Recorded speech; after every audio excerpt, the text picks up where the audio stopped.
Hey guys, welcome back to my channel. I hope you guys are good. Guys, today we're going to be reacting to Charlie Kirk ruins leftist race baiting professor. Guys, let's get right to this. Like, how is America racist? All right. Are you familiar at all with the concept of structural racism? Yeah, it's a myth. No, it's not. So tell me why it's true. Okay, so Not outcomes. Tell me why it's true. So the textbook that you hearken back to in the 1950s, right?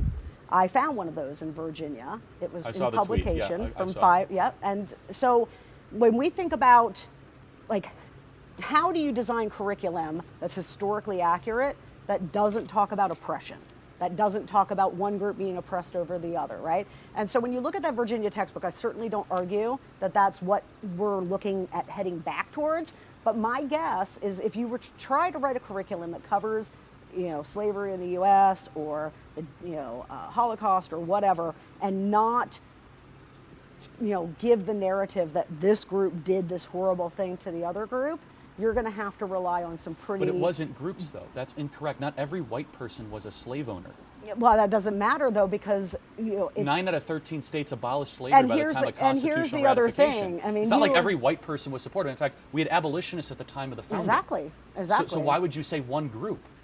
Well, I mean, it's not. You don't have to have every white person. No, in fact, the majority of white people found slavery to be reprehensible at the founding. I don't know that if we would have pulled segregation. No, we did actually in the 50s. We would have found that. Let's start with slavery. 9 out of 13 states abolished slavery by the time of constitutional ratification.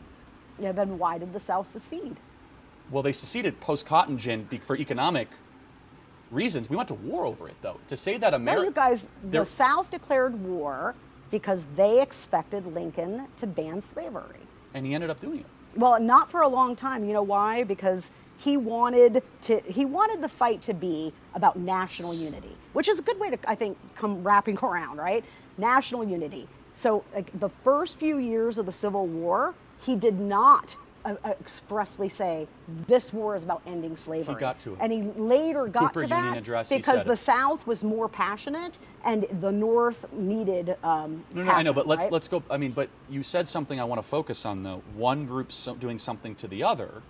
Like, that's just not true, right? It would be a small group of white people that exploited incorrectly a group of black people. I think the crowds that would show up for the lynchings, according to research that I've read, numbered in like 5,000, and they would mail. But then why was slavery being abolished? Pieces of like these people's bodies I'm not supporting souvenir that. them, right? That's a but like that is not a small. Argument. That's not a small group of people. That's not an isolated event. But, I mean, in certain states it was widespread. A massive systemic problem, right? 9 states abolished it. Thomas Jefferson wrote in the original draft of the Declaration to King George, admonishing him for bringing slavery. The first ever anti-slavery convention was in Philadelphia, chaired by Benjamin Franklin in 1775.